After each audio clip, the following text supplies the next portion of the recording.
Communication in personal safety and being safety positive.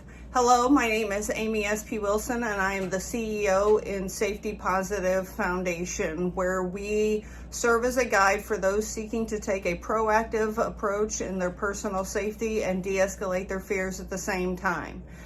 Now, we really strongly believe in communication being the first line of defense in personal safety. And so we spent the whole month in April talking about communication in personal safety in our Tea Time events. So if you have not signed up for our Tea Time events that we have every Monday night, 7:30 Central Time, I encourage you to really sign up for those and attend. It's anybody who is interested, you can attend those for free. Getting back into our topic.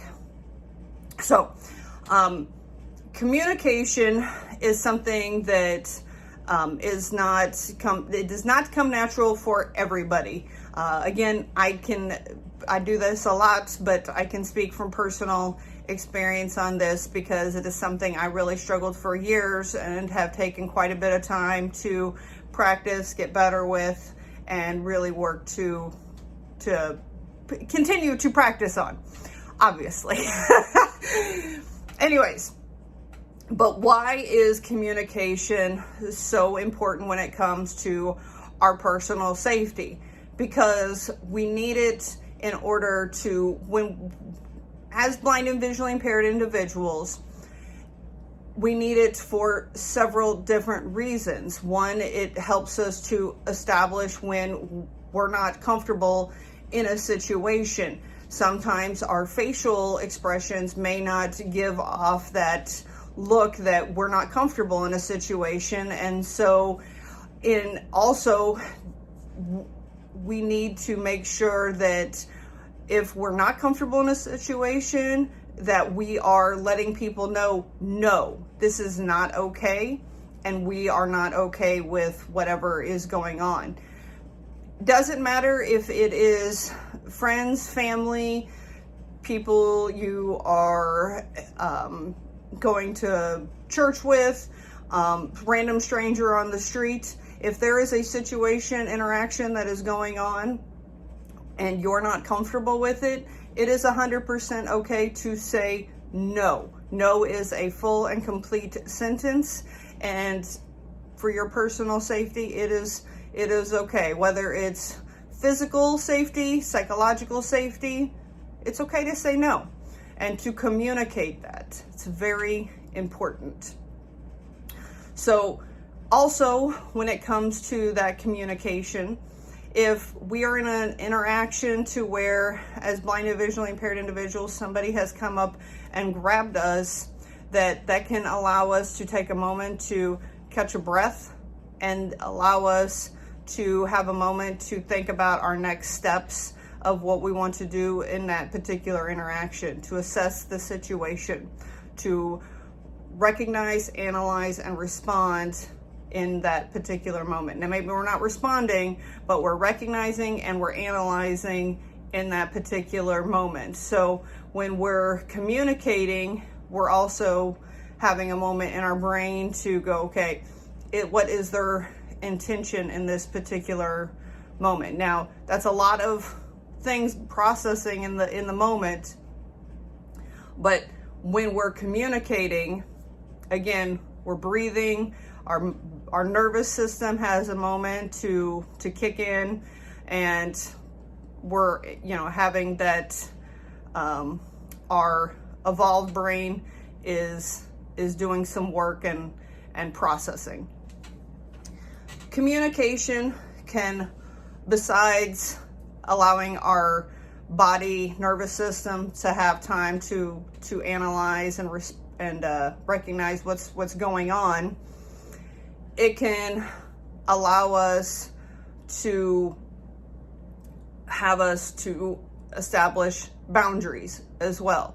So as I said, if we are not comfortable with the situation, we can say no. Now, we can also offer alternatives to maybe what is going on. Say they have grabbed us by the wrist, and this is not something we're comfortable with. But maybe they're just trying to be nice and they are unaware of how to escort, lead, guide a blind individual.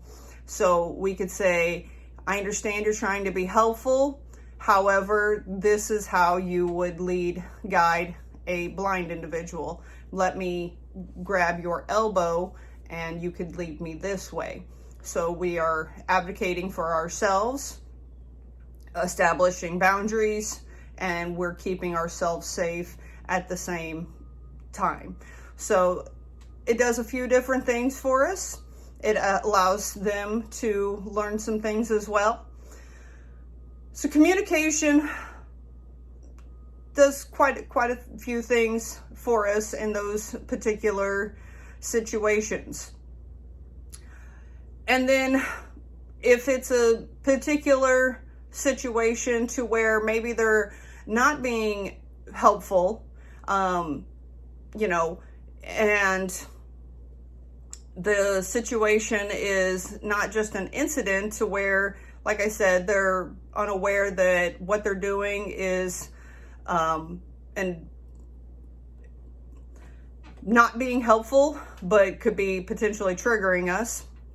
And that's where we're saying, we're validating that they're trying to be helpful, but we're offering an alternative. But there's those 10% of interactions where they're essentially trying to violate us and trying to bring physical harm to us, psychological harm to us. And so communicating that we are not okay with it can also allow for others around us to know that something in this interaction is not okay, can potentially bring others into the situation to step in. This by no means means that you can rely on others to step in for this particular thing. This is an option in your toolkit, but this does not mean that should be the only particular thing.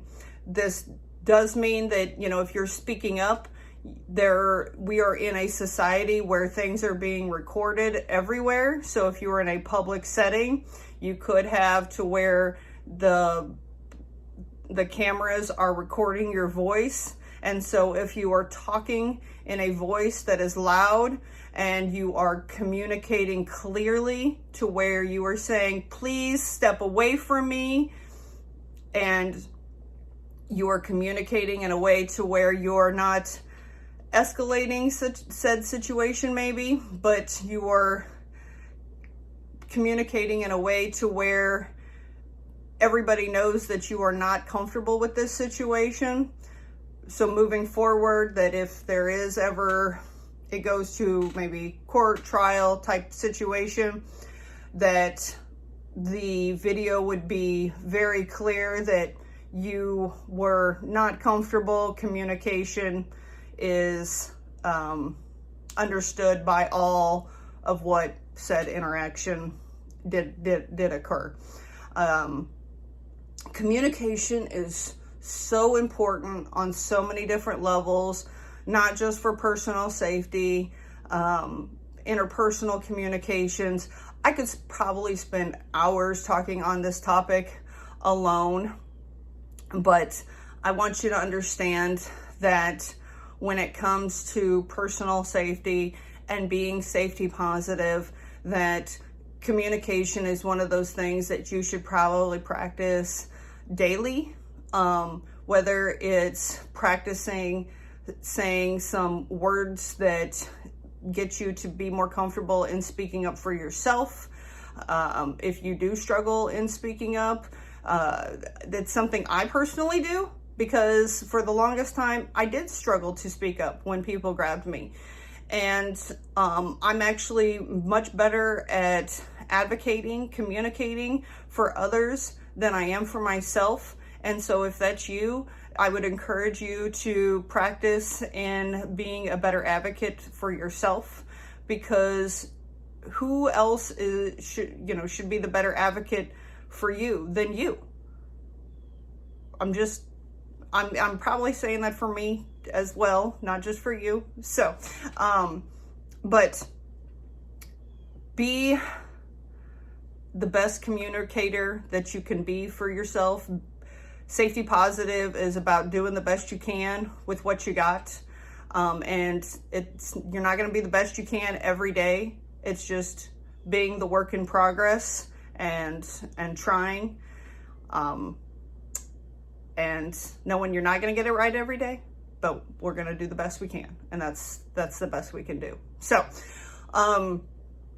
we're going to have more videos on communication. And so, I hope that I've encouraged you to, learn more about communication when it comes to personal safety. And so keep living the best safety positive life that you can.